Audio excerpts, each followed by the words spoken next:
the alien ship fell from the sky like a burning star. Captain Thex-9 watched his displays with growing fear as the red warning lights covered his command screen. The Void Whisper was dying around him, and there was nothing he could do to save it. "Sir, the main engines are gone," his engineer reported. "Hull breach on levels 3 through 7. Life support is failing." Thex-9 closed his 4 eyes and made the hardest decision of his long career. Abandon ship. Set course for the 3rd planet. We'll have to crash land. The 3rd planet was a blue and green world that his people, the Zephyrians, had marked as unimportant. The beings there were primitive. They had not even learned to travel between stars yet. They would be perfect witnesses to watch his ship die, but they would never understand what they were seeing. The Void Whisper screamed through the atmosphere of the planet the locals called Earth.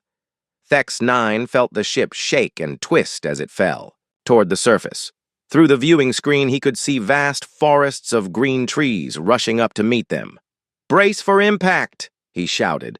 The ship hit the ground like a hammer striking metal. Trees snapped and broke as the massive vessel carved a deep scar through the forest. It slid for miles before finally coming to rest in a valley surrounded by tall mountains. Smoke rose from 100 different holes in the ship's hull. The beautiful silver metal that had once gleamed like starlight was now twisted and black. The engines that had carried them across the galaxy were silent forever. Thex-9 pulled himself from his captain's chair. Around him, his crew was checking for injuries. They had been lucky. Only 3 of his 20 crew members had died in the crash. "Status report," he ordered. "The ship is finished, sir," his chief engineer said sadly. "The quantum core is cracked. The gravity drives are completely destroyed. Even if we had a full repair facility, we could not fix this damage." Thex-9 nodded. He had expected as much. The Craven Collective had hit them hard during their last battle. Those war-loving monsters had weapons that could tear through even Zephyrian shields like they were made of paper. "What about the self-destruct?" he asked. "I can try to activate it, sir, but with the power systems damaged, I cannot promise it will work completely." "Do it anyway. We cannot leave our technology for these primitives to find." The engineer worked at his controls for several minutes. Finally, he looked up. "Sir, the self-destruct has activated, but it is only running at 30% power. It will destroy some systems, but not all of them." Thex-9 thought about this. 30% would have to be enough. Even if some technology survived, what could these primitive humans do with it? They still used chemical rockets to reach their own moon. They would look at Zephyrian technology the way a cave dweller might look at a computer. "Send the distress signal," he ordered. "Tell them we need immediate pickup." While they waited for rescue, Thex-9 walked through his dying ship one last time. The Void Whisper had been his home for 15 years. He had explored distant galaxies in this vessel. He had made first contact with 6 different alien species. Now it would end its days as scrap metal on a backward planet. The ship's corridors were dark except for the emergency lights. Many sections were completely without power. In the science labs, delicate instruments lay broken on the floor. The medical bay was flooded with coolant from broken pipes. The navigation center, where the ship's quantum brain had once calculated jumps across space, was now just a room full of dead screens. But even in its broken state, the ship was still a miracle of technology. The walls were made of quantum crystalline metal that could repair itself under normal conditions. The engines used gravity waves to push the ship faster than light. The computers could think almost like living beings. Thex-9 ran his hand along one of the walls. Even damaged, he could feel the faint vibration of the quantum crystals trying to heal the ship. But without power, they could not work fast enough to matter. 3 hours later, the rescue ship arrived. It was another Zephyrian vessel, the Star's Edge, commanded by Captain Vel-12. "Thex-9, we received your signal," Vel-12 said as he transported aboard. "The Council wants a full report on what happened with the Craven." "Later," Thex-9 said. "First, let's get my crew off this world." They gathered in the ship's transport bay, Each crew member was allowed to take only what they could carry. Everything. Else would be left behind. Sir, the engineer said, should we try to remove the quantum core? Even damaged, it contains technology these beings should not have. Thex 9 looked around the bay. The core was the size of a small building and weighed thousands of tons. It would take days to remove it safely, and the primitive humans might discover them at any time. No, he decided. The self-destruct damaged it badly. Even if they find it, they will never understand how it works. Let us go. One by one, the crew transported to the rescue ship. Thex 9 was the last to leave. Before he activated his transport device, he took one final look around his command center. Goodbye, old friend, he whispered to his ship. The rescue ship lifted off and disappeared into space, leaving the Void Whisper alone in its forest grave. But the ship was not truly alone. High above, human satellites had watched the entire crash. Military bases around the world had tracked the falling object, and in a secret facility in Colorado, Dr. Sarah Chen was already putting together a team to investigate.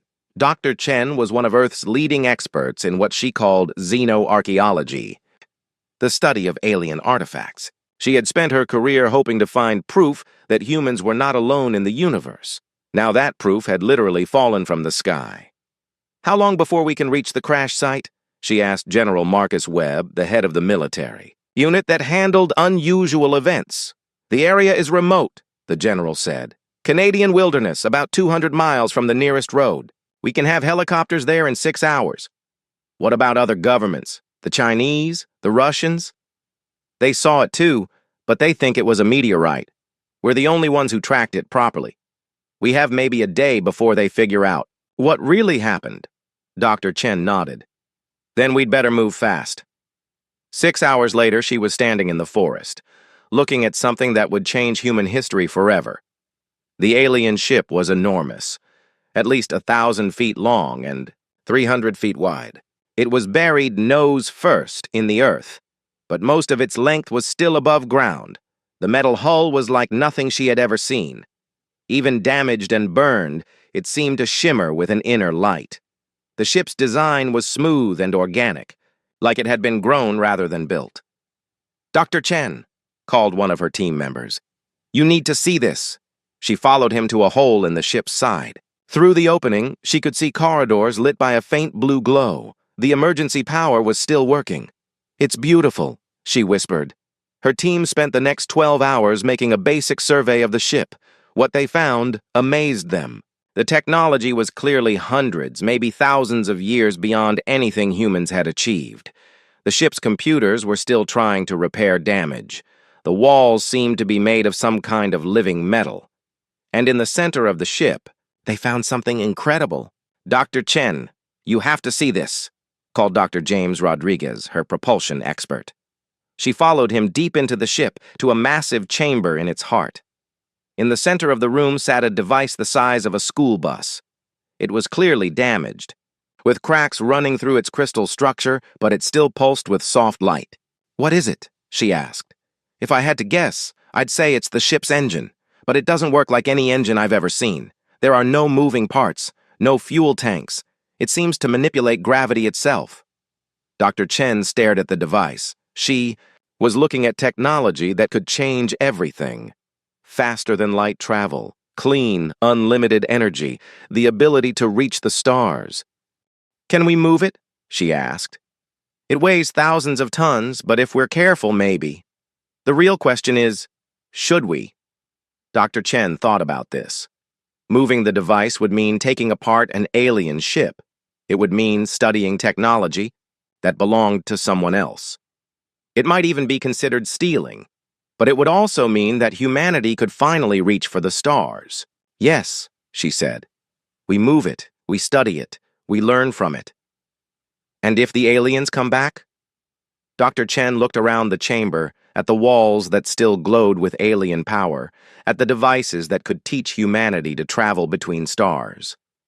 Then we'll be ready for them. Over the next week, teams of scientists and engineers arrived at the crash site.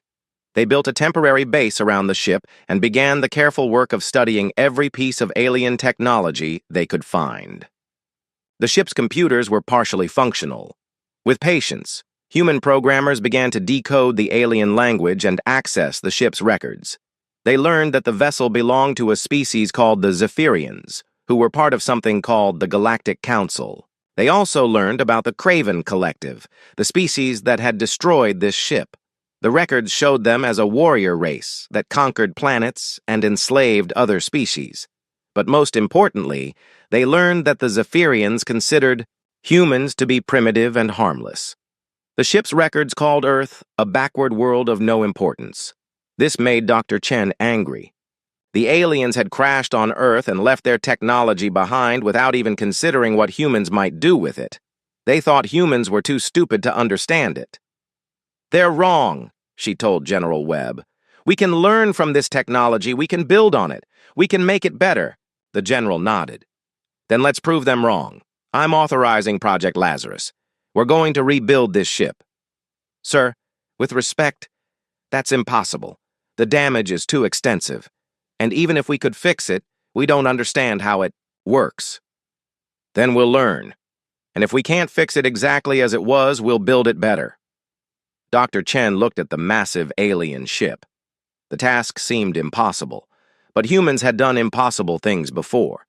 They had gone from first flight to the moon in less than 70 years. They had built computers that could think and machines that could see. Maybe they could rebuild a starship, too. "Where do we start?" she asked. General Webb smiled. "With the best minds on Earth, and with the belief that humans can do anything, if they put their minds to it." As teams of experts arrived from around the world, Dr. Chen stood in the alien ship's command center. The screens were dark, and the controls were silent. But she could imagine what it must have been like when the ship was alive. Soon, she promised herself, it would be alive again. But it would no longer be a Zephyrian ship. It would be something new, something human, something the galaxy had never seen before. Dr. Sarah Chen stood in what had once been the alien ship's main engineering bay. 6 months had passed since the crash, and the chamber now looked like the world's most unusual construction site. Human equipment sat next to alien technology. Welding sparks flew near devices that bent gravity. Computer cables snaked between quantum crystals that still pulsed with alien energy. "Status report," she called to her team. Dr. James Rodriguez looked up from a massive alien engine component. His face was covered in grease and his hair stuck up in all directions. "The gravity drive is more damaged than we thought. The quantum field generators are completely destroyed, but I think I know how they worked." "Show me," Sarah said. James led her to a holographic display that showed a 3-dimensional image of the alien engine. The display was human technology. The aliens had never needed such simple visual aids. "Look at this," James said, pointing to a series of crystal formations in the image. "These crystals create a field that makes the ship lighter than air, not by pushing against anything, but by actually changing how gravity affects the ship." "That's impossible," said Dr. Lisa Zhang, the team's materials expert. She had joined them from the Navy, where she designed submarines. Now she was trying to understand metal that could repair itself. "No, it's not impossible," James replied. "It's just really, really advanced. The crystals vibrate at specific frequencies that interact with something called the quantum foam.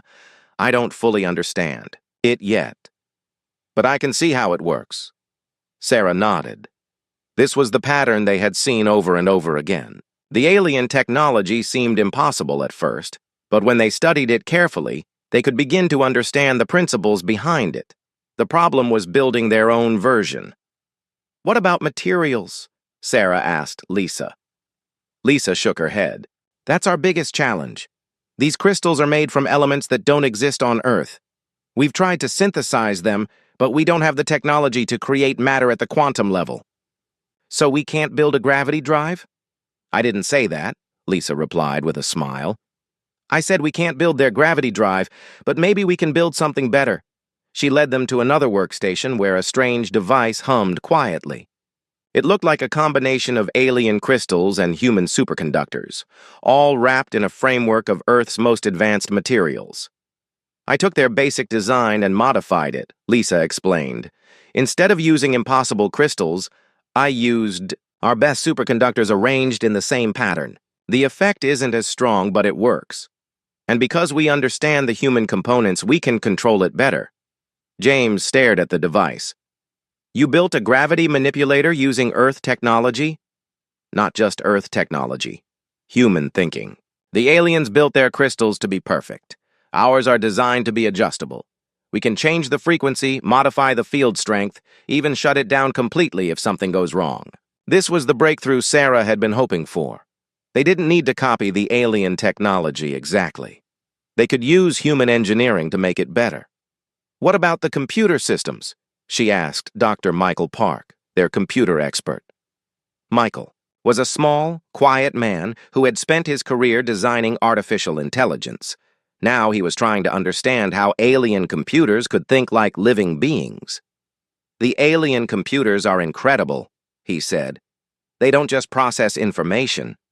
They actually understand it, but they're also completely alien. The way they think is so different from humans that we can barely communicate with them, so we can't use them? Not directly, but I've been working on something else. Michael led them to a computer terminal that looked mostly human, except for the alien components integrated into its design. I've created a hybrid system, he explained. Human programming interfaces with alien processing power. The alien computer does the heavy thinking, but we control what it thinks about. He typed a command into the terminal. Immediately, the screen filled with complex calculations about gravity field manipulation. Ask it to design a better gravity drive, Sarah suggested. Michael typed the request. Within seconds, the screen showed detailed plans for a device that combined alien principles with human engineering. It was more advanced than anything either species had built alone. Incredible, James whispered. It's learning from both technologies and creating something new. This was the pattern that was emerging throughout Project Lazarus. The humans weren't just copying alien technology, they were improving it by combining it with human innovation. In the ship's medical bay, Dr. Emily Watson was doing the same thing with alien healing technology. The aliens had devices that could heal almost any injury, but they were designed for alien biology. Emily was modifying them to work on humans. The alien medical scanners can see inside the human body in ways we never imagined, she explained to Sarah. But their treatment systems assume alien physiology. So I'm building hybrid devices that use alien scanning with human medical knowledge. She demonstrated by scanning Sarah's hand with a device that looked like a flashlight crossed with a telescope. The scanner showed every bone, muscle, and blood vessel in perfect detail. Amazing, Sarah said. How long before we can build these for hospitals? I'm already working on simplified versions. Within a year, we should have medical scanners that make our best equipment look like Stone Age tools. Throughout the ship, similar work was happening. Human engineers were studying alien weapons and designing better human versions. Alien energy systems were being combined with human power grids. Even the ship's basic structure was being redesigned using a combination of alien materials and human engineering. But the most important work was happening in the ship's bridge. Commander Lisa Zhang, no relation to Dr. Lisa Zhang, was a military pilot who had been chosen to captain the rebuilt ship. She was working with a team of interface designers to create control systems that humans could actually use. The alien controls are completely wrong for humans, she explained to Sarah. They were designed for beings with 4 arms and brains that work differently than ours. A human pilot would crash this ship in minutes. So what's the solution? Lisa gestured to the bridge around them. It still looked mostly alien, but human displays and controls had been added throughout. We keep the alien systems for power and speed, but we add human interfaces for control. Look at this. She sat in what had been the alien captain's chair. With her modifications, it now looked like the cockpit of an advanced human aircraft. The displays showed information in ways humans could understand. The controls were positioned where human hands could reach them. The aliens designed their ship to work perfectly. Lisa explained. But humans design things to be flexible. Our version can be modified, updated, and improved. When we're done, this ship will be able to do things the aliens never imagined. Sarah was amazed by what her team had accomplished in just 6 months. But she was also worried. The work was happening faster than anyone had expected, and that was attracting attention. General Webb found her in the ship's laboratory area. His expression was serious. "We have a problem," he said. "Satellite images show that other governments are building bases near our perimeter. The Chinese have 300 troops 50 miles south of here. The Russians have a research team 100 miles north. They know what we found? They suspect. And there's something else. Our radio telescopes have detected signals from deep space. Someone is trying to contact Earth."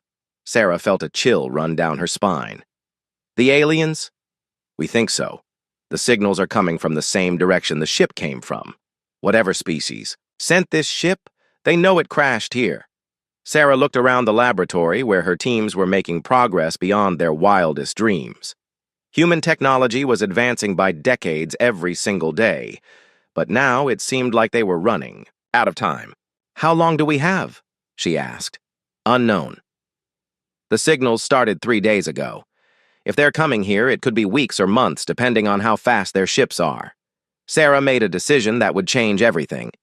"We need to speed up the project. I want teams working 24 hours a day. We need to get this ship flying before the aliens arrive." "Sarah, that's impossible. You said yourself it would take at least 2 years to rebuild the ship." "That was when we were trying to fix it exactly as it was. But we're not doing that anymore. We're building something new, something better." She called a meeting of all the project leaders. Standing in the alien ship's main corridor, she addressed the best minds Earth had to offer.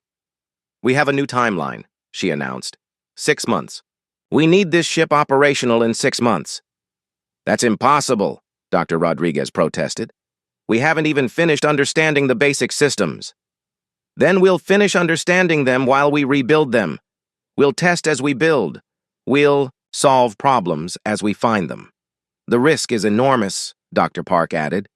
"If we make a mistake, we could destroy the ship completely.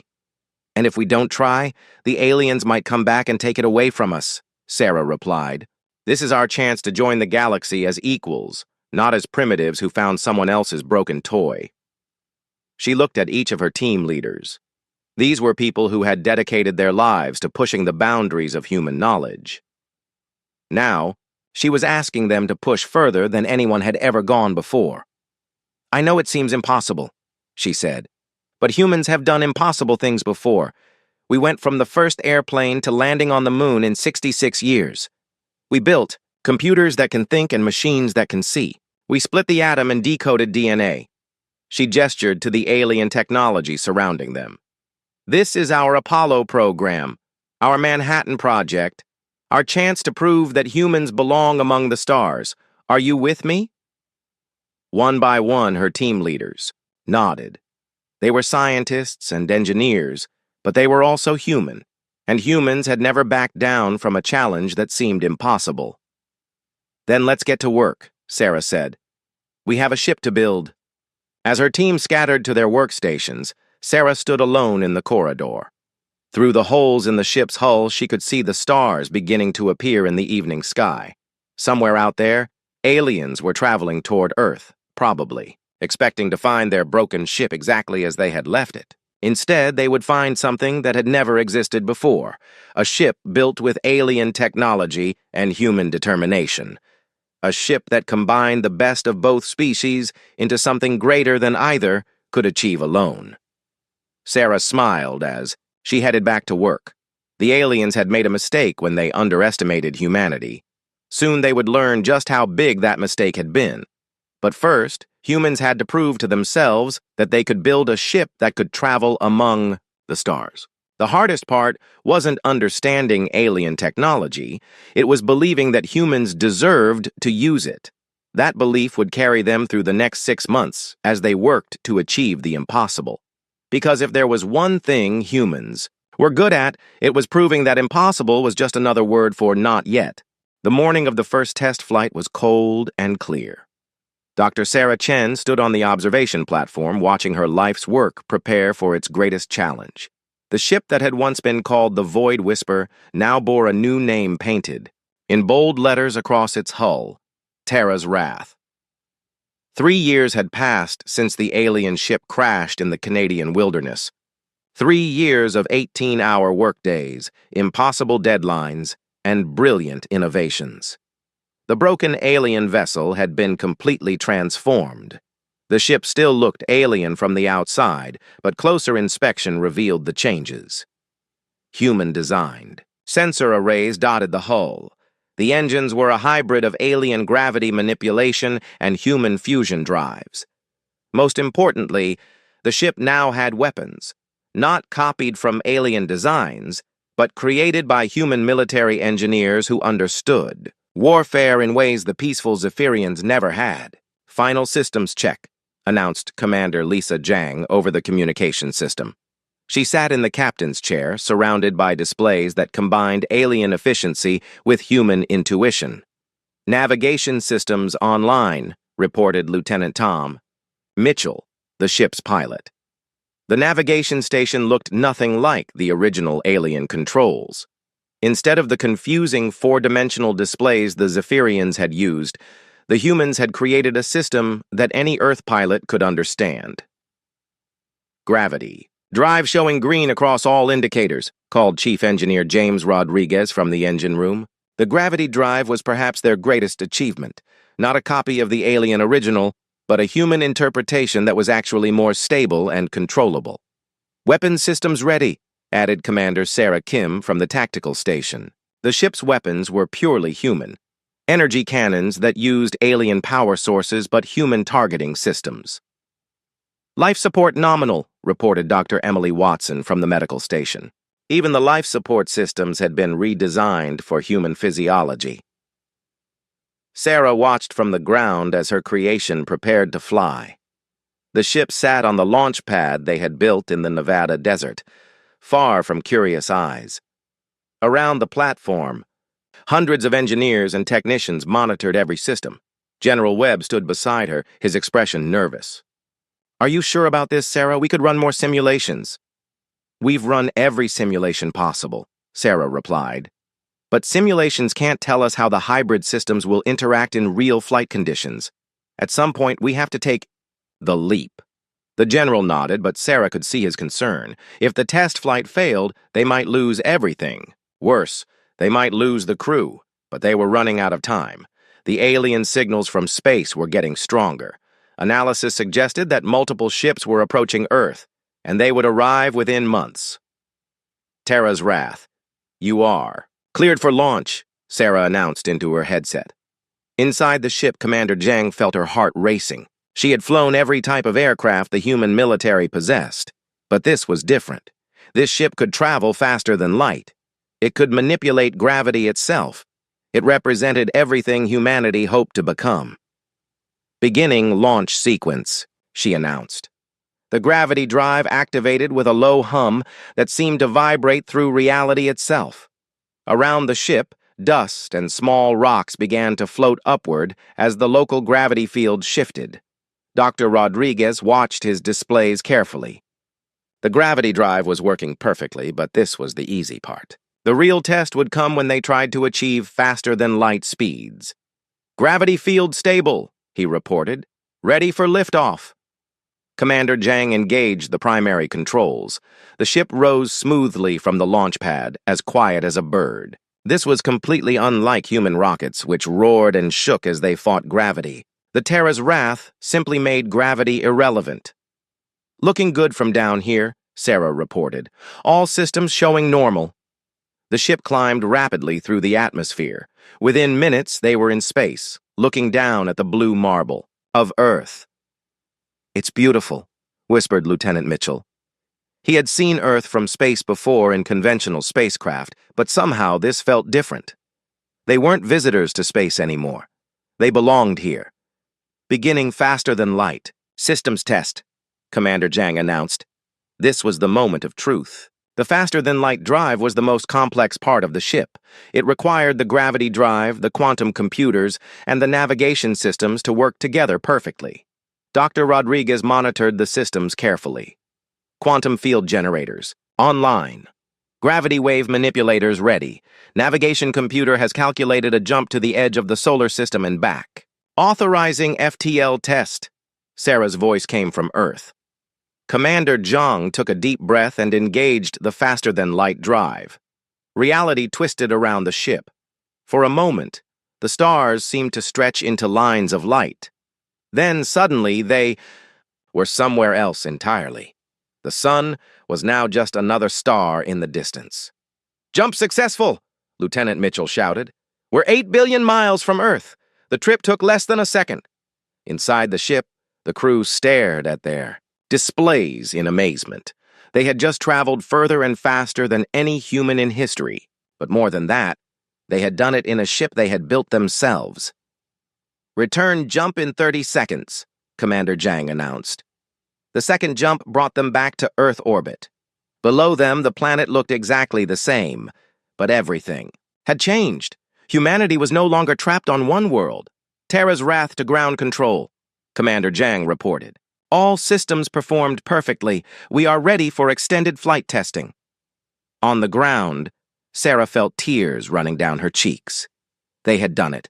They had taken broken alien technology and made it into something purely human. But the celebration was short-lived. General Webb received an urgent message during the landing procedures. "Sarah, you need to see this," he said. The message was from the Deep Space Monitoring Station in Australia. They had detected multiple objects approaching the solar system at faster-than-light speeds. Analysis of the energy signatures suggested they were alien ships. "How many?" Sarah asked. "At least 12 ships, possibly more. They'll be here within days." Sarah looked up at the Terra's wrath as it settled onto the landing pad. 1 ship against 12 or more. The odds were not good, but then she remembered something important. The aliens were coming to reclaim what they thought was their own broken ship. They had no idea what they were really flying into. Far across the galaxy, Admiral Thex 9 stood on the bridge of his new flagship, the Star Destroyer Vengeance. Around him, the Zephyrian fleet prepared for a simple recovery mission. "Admiral, we will reach the primitive world in 2 days," his navigation officer reported. "Good," Thex 9 replied. "I want to recover the Void Whisper's technology and leave as quickly as possible. These humans are beneath our notice." His science officer looked up from her instruments. "Sir, we're detecting unusual energy readings from the crash site. The humans may have attempted to study our technology." Thex 9 laughed. "Let them look. They might as well try to understand the thoughts of gods. Prepare the recovery teams." But as the Zephyrian fleet drew closer to Earth, their instruments began picking up readings that didn't make sense. The energy signatures from the planet's surface were far more complex than they should be. "Admiral," the science officer said, her voice uncertain, "I'm reading active quantum field manipulations. And sir, I think there's a ship in orbit around the planet." "Impossible," Thex 9 replied. "These primitives barely have chemical rockets." "Sir, the energy signature. It looks like one of our ships. But that's impossible. The Void Whisper was destroyed." Admiral Thex 9 studied the readings himself. What he saw made no sense. The energy patterns were definitely Zephyrian in origin, but they were stronger and more stable than any ship in his fleet. "Increase speed," he ordered. "I want to know what's happening on that planet." Meanwhile, on Earth, Sarah was coordinating humanity's response to the approaching alien fleet. The Terra's Wrath was their only operational starship, but it wouldn't be fighting alone. "What about the orbital defense platforms?" General Webb asked. "They'll be completed in 24 hours, Sarah replied. "It's not much, but it's something." The orbital platforms were another human innovation. They combined alien energy weapons with human military tactics. Each platform was essentially a space-based fortress designed to protect Earth. And the ground-based installations? Also ready. If any alien ships make it past our orbital defenses, they'll find that Earth isn't as helpless as they think. Commander Zhang approached them. Dr. Chen, I'd like permission to take the Terra's Wrath out for advanced combat trials. Absolutely not, General Webb said immediately. That ship is humanity's most valuable asset. We can't risk it in unnecessary tests. With respect, sir, those tests aren't unnecessary, Zhang replied. We know the ship can fly, but we don't know how it handles in combat situations. When the aliens arrive, I need to know exactly what this ship can do. Sarah considered this. Zhang was right. They needed to understand the ship's combat capabilities. But Webb was also right about the risks. Limited trials only, she decided. Stay close to Earth. And at the first sign of trouble, you come home immediately. Commander Zhang nodded and returned to her ship. Within an hour, the Terra's Wrath was back in space, running combat maneuvers that pushed both the ship and crew to their limits. What they discovered amazed them. The ship wasn't just fast and powerful. It was incredibly agile. The human modifications had made it more maneuverable than any ship the Zephyrians had ever built. The gravity drive lets us change direction. Instantly, Lieutenant Mitchell reported. We can accelerate, stop, and reverse without the crew feeling any force. Weapons systems are incredibly accurate, added Commander Kim. The alien power sources give us nearly unlimited ammunition, and the shields can absorb massive amounts of damage, Dr. Watson noted from her medical station. But the most important discovery was how well the human crew worked together. The alien ship had been designed for a species that made decisions slowly and carefully. The human version was built for a species that could think and react quickly in dangerous situations. Commander Zhang smiled as she put the ship through another series of impossible maneuvers. The aliens had given humanity a gift when they crashed their ship on Earth. They just didn't know it yet. Terra's Wrath to ground control, she reported. Combat trials complete. This ship is ready for anything. On the ground, Sarah watched the approaching alien fleet on her displays. 12 ships against 1. Those would normally be impossible odds. But the aliens were expecting to find their old ship broken and helpless. Instead, they were going to meet something that had never existed before. A ship that combined alien technology with human courage. Sarah smiled grimly. The aliens were about to learn that humans had taken their gift and made it into something far more dangerous than they had ever imagined. The approaching fleet represented species that had conquered worlds and enslaved entire civilizations. But they had never faced anything like what was waiting for them in Earth's solar system. Soon, they would discover that the most dangerous thing in the universe wasn't superior technology or overwhelming numbers. It was a species that refused to give up, no matter what the odds. The alien fleet dropped out of faster-than-light travel at the edge of Earth's solar system like predators emerging from the darkness. Admiral Thex 9 stood on the bridge of his flagship, studying the readings his sensors were providing. Something was very wrong. Report, he ordered his science officer. Sir, I'm detecting 12 orbital defense platforms around the third planet. They're armed with energy weapons that appear to be based on our technology. That's impossible, Thex 9 replied. These primitives don't even have faster-than-light travel. Sir, there's more. I'm detecting a ship in orbit. The energy signature matches our records for the Void Whisper, but the power readings are 40% higher than they should be. Admiral Thex 9 felt a cold chill run through his body. The Void Whisper had been destroyed. He had watched it crash himself. There was no way these primitive humans could have repaired it. Are you certain about these readings? Yes, sir. The ship is definitely based on Zephyrian technology, but it's been extensively modified. Sir, I don't think we're dealing with primitives anymore. Before Admiral Thex 9 could respond, his communication officer received an incoming signal. Sir, we're being hailed by the planet. Put it through. The main screen filled with the image of a human female in what appeared to be a military uniform. Admiral Thex 9 had studied human appearance as part of his mission briefing, but seeing one in person was still strange. They looked so young and fragile. This is Commander Lisa Zhang of the Earth Defense Force ship Terra's Wrath, the human said. You are entering protected space without permission. Please state your intentions. Admiral Thex 9 was too shocked to speak for a moment. The primitive humans were challenging him. They were demanding that he explain himself? "I am Admiral. Thex 9 of the Zephyrian Star Navy," he finally replied. "We are here to recover stolen property. The ship you call Terra's Wrath belongs to us." Commander Zhang smiled, and Admiral Thex 9 didn't like the expression on her face.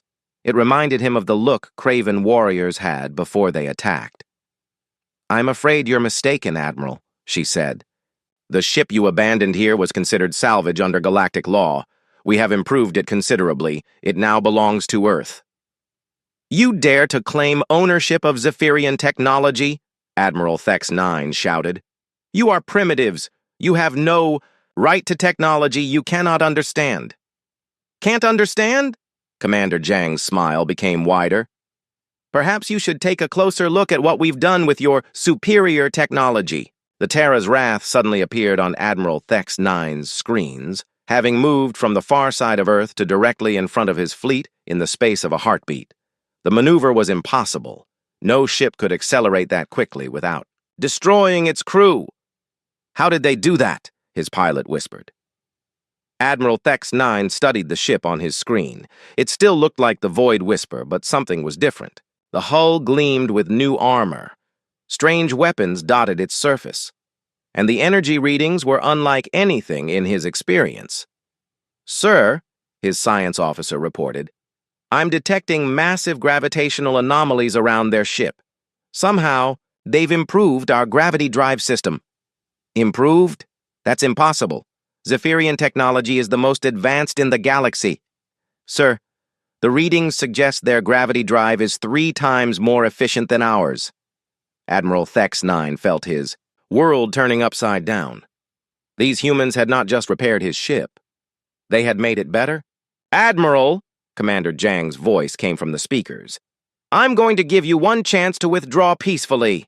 Leave our solar system now, and we'll consider this a misunderstanding." "You threaten me?" Admiral Thex 9 could barely control his rage. "I have 12 ships. You have 1. "Quality over quantity," Commander Zhang replied calmly. "But you're welcome to test that theory." Admiral Thex 9 cut the communication and turned to his fleet commanders. "All ships, prepare for battle. We will destroy that ship and teach these primitives their place in the galaxy." But as his ships moved into attack formation, Admiral Thex 9 noticed something that made his blood freeze. The 12 orbital platforms around Earth were moving, repositioning themselves to create overlapping fields of fire.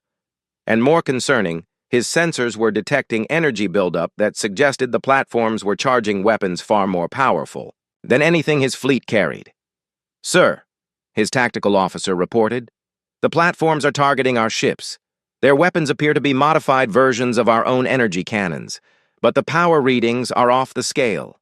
How much more powerful?" "Sir, each platform appears to be carrying weapons that could destroy one of our ships with a single shot." Admiral Thex 9 stared at the tactical display. 1 ship and 12 platforms against his fleet of 12 ships. The odds had seemed overwhelmingly in his favor. Now he wasn't so sure. "Begin the attack," he ordered anyway. "Target the lone ship first." The Zephyrian fleet opened fire with energy weapons that could destroy mountains. Beams of concentrated power that had conquered dozens of worlds lashed out at the Terra's Wrath and bounced harmlessly off its shields. "Impossible!" Admiral Thex 9 shouted. "Our weapons can destroy anything." "Sir," his science officer reported, her voice shaking, "their shields are some kind of layered system. It looks like they've combined our shield technology with something entirely new. The shields are actually getting stronger as we fire at them." "What do you mean, stronger?" "Sir, I think their shields are somehow absorbing our energy and using it to power their own defenses." Before Admiral Thex 9 could process this information, the Terra's Wrath returned fire. The human weapons were unlike anything the Zephyrians had ever seen. Instead of the focused energy beams the Zephyrians used, the humans fired what appeared to be packets of contained plasma that exploded with tremendous force. The first volley destroyed 2 Zephyrian ships instantly. "Evasive maneuvers!" Admiral Thex 9 shouted, but it was too late. The Terra's wrath was moving in ways that defied physics, appearing in one location and instantly jumping to another. The human ship was everywhere at once, striking from impossible angles. Within minutes, 4 more Zephyrian ships were destroyed or crippled. "Sir, we have to retreat," his tactical officer shouted over the alarms. "No, we outnumber them. Continue the attack." But Admiral Thex 9's problems were just beginning. The orbital platforms around Earth opened fire, sending beams of energy that made his own weapons look like flashlights. 3 more of his ships disappeared in brilliant explosions. "Sir, we've lost 9 ships," his communication officer reported. "The remaining ships are requesting permission to withdraw." Admiral Thex 9 looked at his tactical display in disbelief. In less than 10 minutes, his fleet had been reduced from 12 ships to 3. The primitives had done the impossible. They had outfought the Zephyrian Star Navy. "How?" he whispered. His science officer looked up from her instruments with an expression of pure terror. "Sir, I've been analyzing their tactics.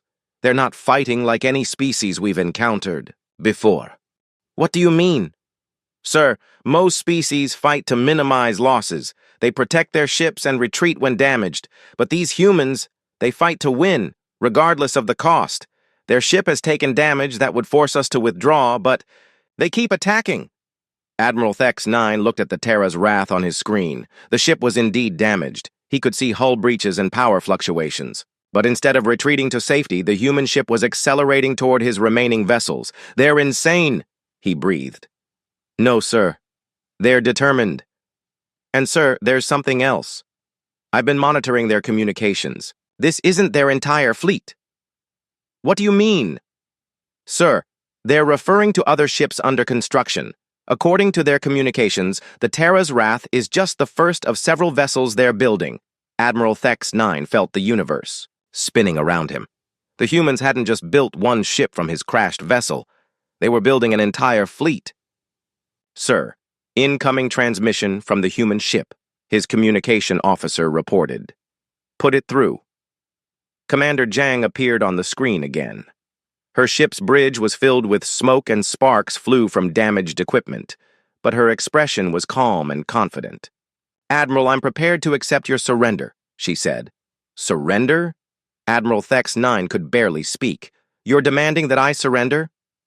"You have 3 damaged ships remaining. I have 1 ship and 12 platforms, all still fully operational. The math is simple. But we are Zephyrians. We are a superior species. You are primitives." Commander Jang's expression became cold.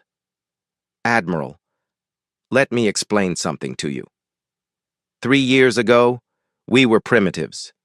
We couldn't travel between stars. We barely understood how your technology worked. But we learned. We adapted. We improved." She gestured to her damaged bridge. "This ship isn't just your old vessel repaired. It's your technology combined with human engineering. It's stronger, faster, and more powerful than anything you ever built." "That's impossible." "Is it? Look around you, Admiral. Look at what we've accomplished in 3 years. You gave us a gift when you abandoned that ship on our world. You taught us that we weren't alone in the galaxy. You showed us that there were species out there with technology we could barely imagine." Commander Jang leaned forward in her chair. "But you made one crucial mistake. You assumed that having advanced technology made you superior to us. You never considered that we might take your technology and make it better." Admiral Thex 9 stared at the human female on his screen. Everything he had believed about the natural order of the galaxy was crumbling around him. What do you want?" he asked. "I want you to take a message back to your people," Commander Jang replied. "Tell them that Earth is under human protection, now.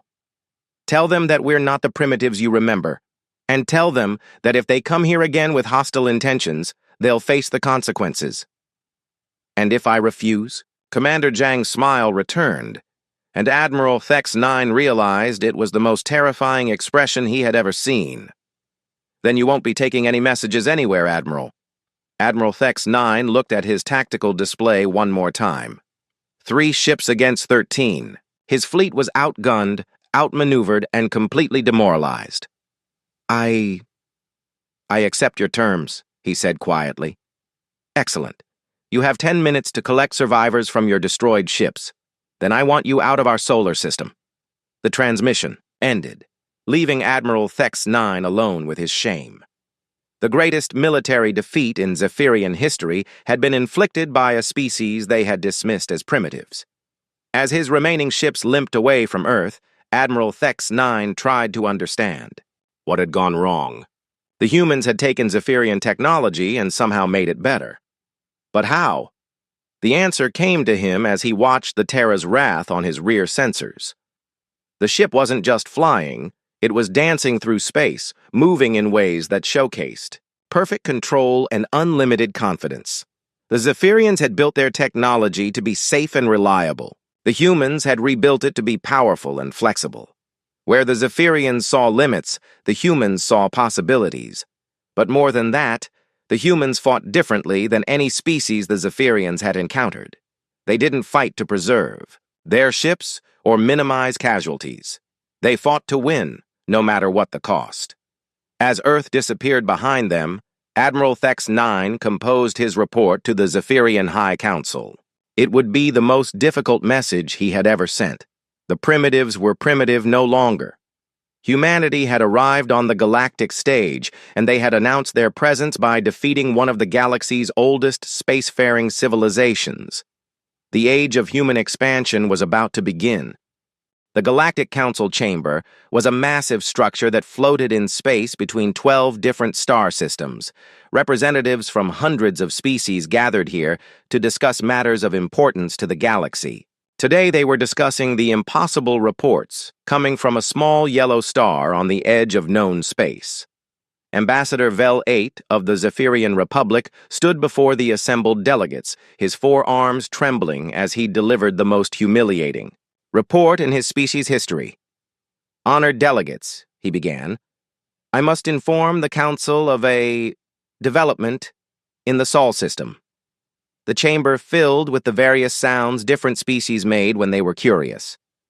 Clicking, chirping, and whistling echoed through the vast space. The primitive species known as humans have somehow acquired faster-than-light technology, Vel 8 continued. A delegate from the Altarian Empire, a species that looked like giant insects, buzzed loudly. How is this possible? Our records show the humans have not even achieved interstellar travel. The situation is complicated, Vel 8 replied. 3 years ago, one of our ships crashed on their world. The crew was rescued, but the vessel was left behind. And they repaired it? Asked a delegate from the Crystalline Confederation. Worse, Vel 8 said quietly. They improved it. The chamber erupted in noise as hundreds of delegates expressed their disbelief in dozens of different languages.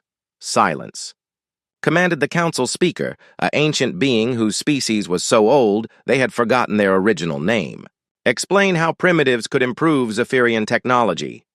Vel 8 activated a holographic display that showed the battle between Admiral Thex 9's fleet and the Terra's wrath. The assembled delegates watched in stunned silence as the human ship destroyed 9 Zephyrian vessels in minutes.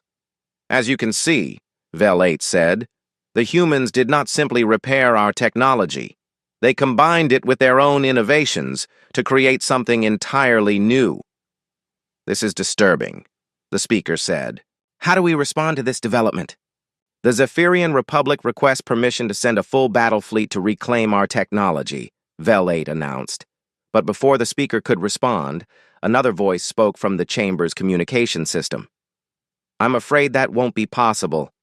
Every delegate in the chamber turned to look at the main communication screen.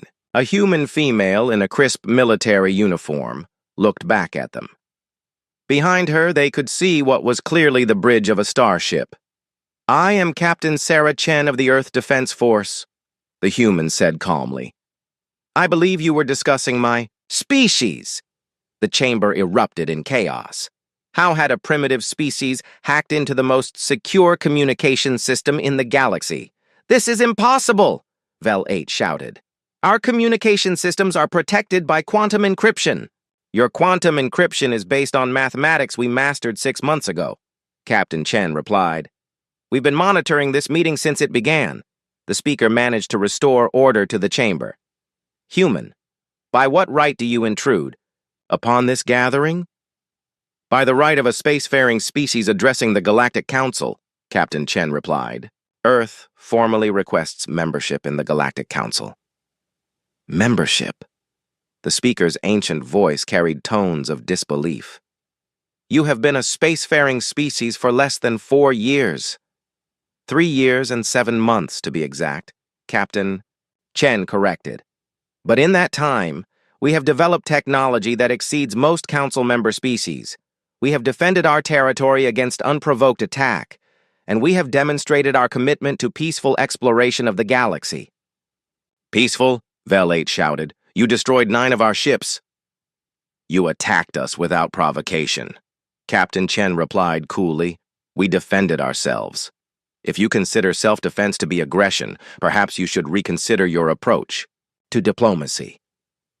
The speaker studied the human on the screen. In his thousands of years of life, he had seen many species make their first contact with the galactic community, but none had ever arrived with such confidence. Very well, the speaker said. Earth's application for council membership will be considered. But first, you must submit to standard evaluation procedures. What kind of evaluation? Captain Chen asked. Technological assessment, military capabilities review, and cultural compatibility analysis, the speaker explained. The process normally takes several years. I'm afraid we don't have several years, Captain Chen said.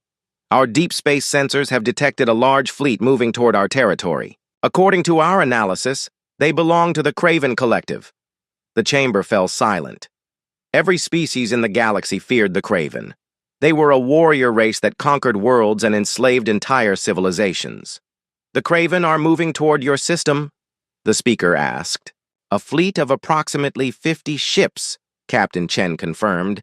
They should arrive in our territory within days. Then you are doomed, Vel-8 said with satisfaction. The Craven have never been defeated in battle.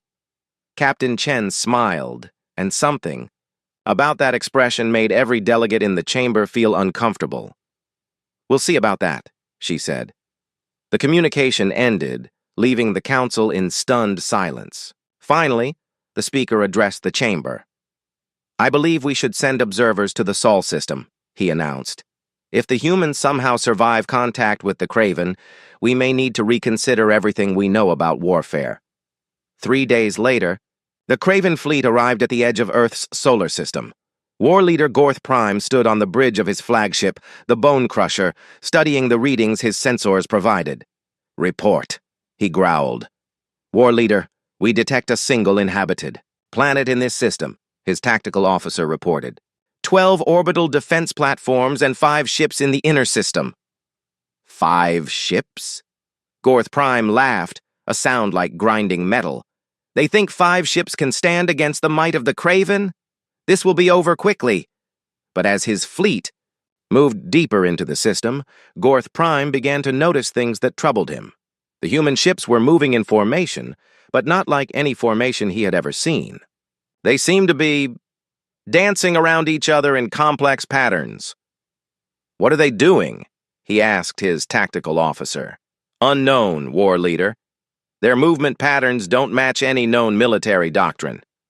Gorth Prime studied the enemy fleet more carefully. The ships themselves looked strange. They appeared to be based on Zephyrian technology, but with significant modifications. And the energy readings were far higher than any Zephyrian ship he had ever encountered. War leader, his communication officer reported. We are being hailed. Put it through. The main screen filled with the image of a human female. Gorth Prime had fought dozens of species, and he prided himself on reading the fear in his enemies' eyes. But this human showed no fear at all. I am Captain Sarah Chen of the Earth Defense Force, the human said. You are entering protected space without authorization. Please state your intentions. I am War Leader Gorth Prime of the Craven Collective, he replied. We have come to conquer your world and enslave your people. Surrender now, and your deaths will be quick. The human actually smiled. "I'm afraid that's not going to happen, War Leader. This is your only warning. Withdraw from our system immediately, or face the consequences." Gorth Prime couldn't believe what he was hearing. "You dare threaten the Craven? I have 50 ships. You have 5. "Quality over quantity," Captain Chen replied. "But you're welcome to test that theory." The transmission ended, and Gorth Prime turned to his fleet commanders. "All ships, attack formation. We will destroy these impertinent primitives quickly and efficiently." The Craven fleet moved into their standard attack pattern, a formation that had conquered 100 worlds. Their ships were designed for one purpose: destruction. Each vessel carried enough firepower to level continents. But as they approached the human fleet, something unexpected happened. The 5 human ships suddenly spread out, moving in directions that made no tactical sense. Instead of forming a defensive line, they scattered across space. "What are they doing?" Gorth Prime demanded. "Unknown, War Leader. This is not standard fleet doctrine for any known species." Before Gorth Prime could respond, the human ships opened fire. The weapons they used were unlike anything the Craven had ever seen. Instead of the energy beams or projectile weapons most species used, the humans fired what appeared to be contained gravitational distortions. The weapons didn't just damage Craven ships, they twisted them into impossible shapes before tearing them apart. "Impossible!" Gorth Prime shouted as he watched 3 of his ships die in the first volley. "Our armor can withstand any weapon." "War Leader," his science officer reported. "Their weapons appear to manipulate gravitational fields. They're not breaking through our armor. They're distorting space around our ships until the armor tears itself apart." "How is that possible?" "Unknown, War Leader. The technology appears to be based on principles we don't understand." The battle continued, but it wasn't really a battle at all. It was a demonstration. The human ships moved through the Craven fleet like dancers, appearing in one location and instantly jumping to another. Their weapons struck from impossible angles, and their shields seemed to grow stronger the more damage they absorbed. Within 30 minutes, the mighty Craven fleet was reduced to wreckage floating in space. Gorth Prime found himself alone on the bridge of his crippled flagship, staring at the tactical display in disbelief. 50 ships reduced to scrap metal by 5 human vessels. "War Leader," his communication officer called weakly, "the humans are hailing us." "Put it through." Captain Chen appeared on the screen again. Her ship's bridge showed no signs of damage, while Gorth Prime's command center was filled with smoke and sparks. "War Leader Gorth Prime," she said formally, "I am prepared to accept your surrender." "Surrender?" Gorth Prime could barely speak. "The Craven do not surrender." "Then you die," Captain Chen replied simply. "Your choice." Gorth Prime looked around his ruined bridge. His crew was dead or dying. His fleet was destroyed. His entire world view had been shattered in less than an hour. I surrender," he whispered. "Excellent," Captain Chen said. "You will be taken into custody and returned to Craven space with a message for your people. Any future attacks on human territory will be met with the complete destruction of your fleets." As Gorth Prime was taken prisoner, he tried to understand what had happened. The Craven had conquered dozens of species using superior firepower and ruthless tactics, but the humans had defeated them using something entirely different. Technology so advanced it seemed like magic, combined with tactical thinking that was completely alien to Craven understanding. News of the Craven defeat spread across the galaxy within hours. The species that had terrorized the galaxy for centuries had been destroyed by a race that most civilizations considered primitive. In the Galactic Council chamber, the speaker called an emergency session. "The humans have accomplished something that has never been done before," he announced to the assembled delegates. "They have completely defeated a Craven fleet without losing a single ship." The chamber was silent as delegates tried to process this information. "Furthermore," the speaker continued, "our observers report that the human fleet consisted of only 5 ships. They defeated 50 Craven vessels with 5 ships and took no casualties. Vel 8 of the Zephyrian Republic stood shakily. Honored. Speaker, the Zephyrian Republic formally withdraws its claim to the technology found by the humans. We recognize Earth's right to that technology. Furthermore, Vel 8 continued, his voice barely audible, the Zephyrian Republic would like to open formal diplomatic relations with Earth. We believe we have much to learn from them. The speaker nodded. The Council hereby grants Earth full membership status, effective immediately. Captain Chen, please respond. The communication screen activated, showing Captain Chen on the bridge of her ship. But now the delegates could see that she was not alone. Behind her stood representatives from all 5 human ships. Honored Speaker, Captain Chen said, Earth accepts membership in the Galactic Council, but we want to make something clear to all member species. She gestured to her fellow captains. These ships represent only the beginning of human space. Capability. We currently have 20 more vessels under construction, each one more advanced than the last. The chamber erupted in shocked murmurs. But more importantly, Captain Chen continued, we want the galaxy to know that Earth stands, ready to defend any council member species against aggression. The age of conquest and slavery is over. Any species that threatens the peaceful development of galactic civilization will answer to the Earth Defense Force. The speaker studied the human captain. You would use your advanced technology to protect others? That's what civilized species do, Captain Chen replied. They protect those who cannot protect themselves. They stand against aggression and oppression. They work together to build a better galaxy for all species. She paused, and when she spoke again, her voice carried across the galaxy to every listening species. The galaxy has a new guardian now, and we will not allow the strong to prey upon the weak ever again. As the communication ended, the speaker looked around the chamber at hundreds of delegates from dozens of species. The balance of power in the galaxy had just shifted permanently. Humanity had arrived among the stars not as conquerors, but as protectors. They had taken abandoned alien technology and forged it into something greater than its creators had ever imagined. The universe would never be the same. In the years that followed, human technology would spread to allied species, always freely given, never forced. The galaxy would enter an age of unprecedented peace and prosperity, protected by ships that bore the mark of human innovation and alien wisdom combined. And it all began with a broken ship, abandoned in a forest, and the humans who refused to see limits where others saw only impossibilities.